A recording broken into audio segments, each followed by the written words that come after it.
Hey there, hope you all would be doing good and preparing well for your exams. I have just come up with a short video that will surely help you to know about this long awaited vacancy, RBI assistant, and also to get ideas of developing your own strategy. Okay, so let's start with knowing some facts about the last RBI assistant exam that was held in 2023. A long time, isn't it? We had been hearing since I guess last year that RBI assistant notification is about to come. Many educational institutions made video throughout in the YouTube. Hence, finally it came. It's good for us. And okay, let's then continuing our thing. As mentioned here uh, in this slide, last date last date of form filling was 4th October 2023. Okay, thereby prelims was held on 18th and 19th November 2023 and finally the mains on 31st December 2023. So why this data? Our take from this info is a number of days between these dates. It is important. See, there were 45 days for prelims from the last date of application for last date of applying in the exam, and 41 days for mains examination from the date of prelims.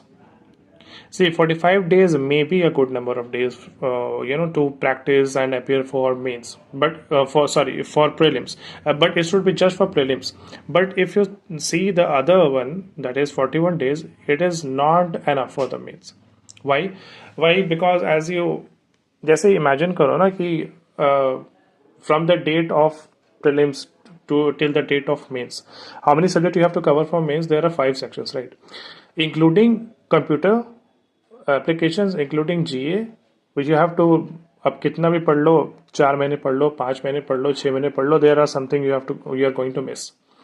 So at least we have to take in hand कि चलो at least we have to cover 5, at least 5, and computer 40 marks के आ रहे हैं, then quant है, reasoning है, you have to hold a good depth of knowledge in these subjects, and also in English.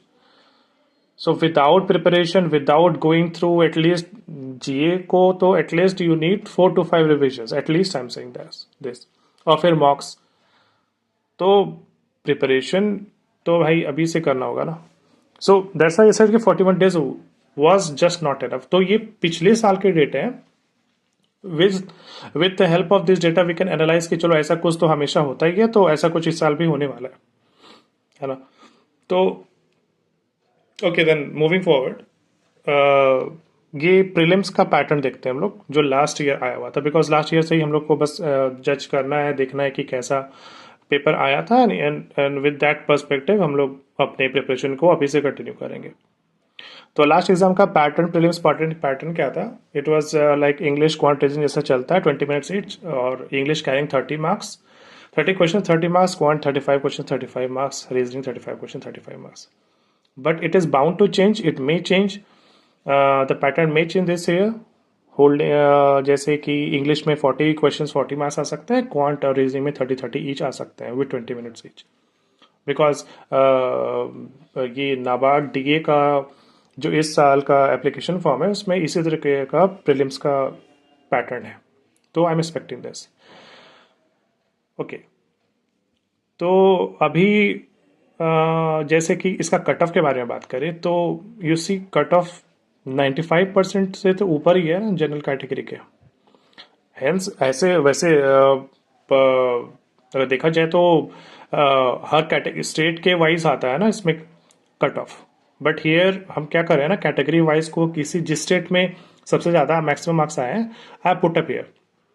तो general category में 96.50 गया था maximum, EWS में 94.25, ओबीसी में 95, एसटी में 89.25 एंड एससी में 92.25 आउट ऑफ 100. ओके, और सिमिलरली उसी तरह मेंस में देखें तो इट इज ए पुटअप कि यूआर में 126.75 था एंड ईडब्ल्यूएस में सो ऑन सो फॉर्थ यहाँ पर 10 से दिया हुआ है ना. This is out of 200. तो यू कैन सी प्रीलिम्स का मार्क्स देखो ना कि कितना ज़्यादा हाई है इसमें. कंपटीशन तो छोड़ दो, मतलब जितने सारे अप्लाई करेंगे you have to compete from yourself only. अगर ऐसा बात करें तो, because until and unless you target 98% in prelims you cannot come to 96.50.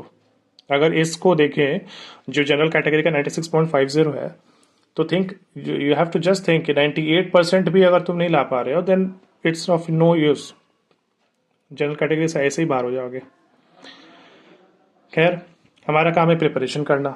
तो question arises how to prepare, the biggest question क्या करें, है ना।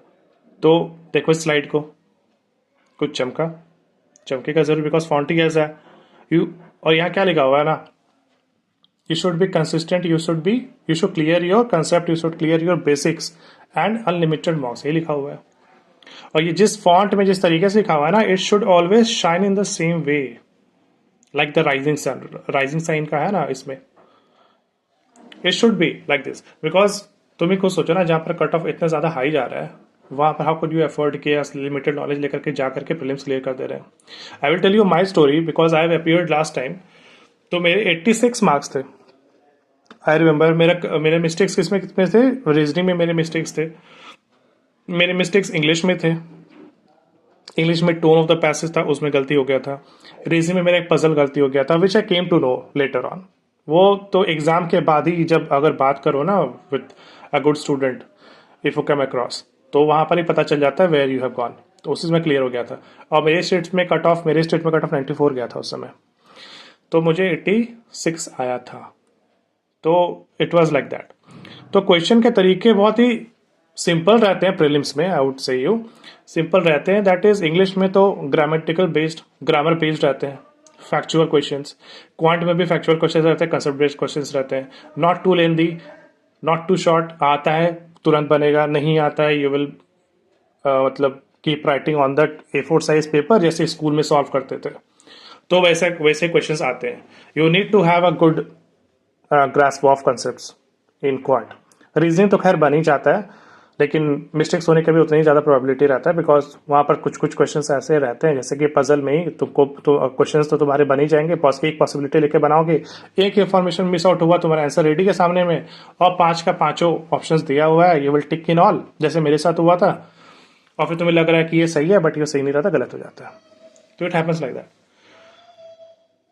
तो मोटो क्या है ना इस वीडियो का, बिकॉज आई वॉन्ट कि ये जो मेरा वॉइस है, ये जो मेरा एक्सपीरियंस शेयरिंग है, ये सभी तक पहुंचे। If you are hearing this, if you are hearing this और तुम पहले कभी नहीं आरबीआई असिस्टेंट को दिया है या फिर पहले दिया भी है, तो I would just recommend you from my side, just share my experience with you that we need to be consistent, and this consistency should be a disciplined one, a disciplined consistency, है ना। So I'm not any tutor, consider me as a friend, consider me as a same you can say a rivalry in this examination. So if you are experienced one too and you have any idea to share with me, you are most welcome. Do share your idea.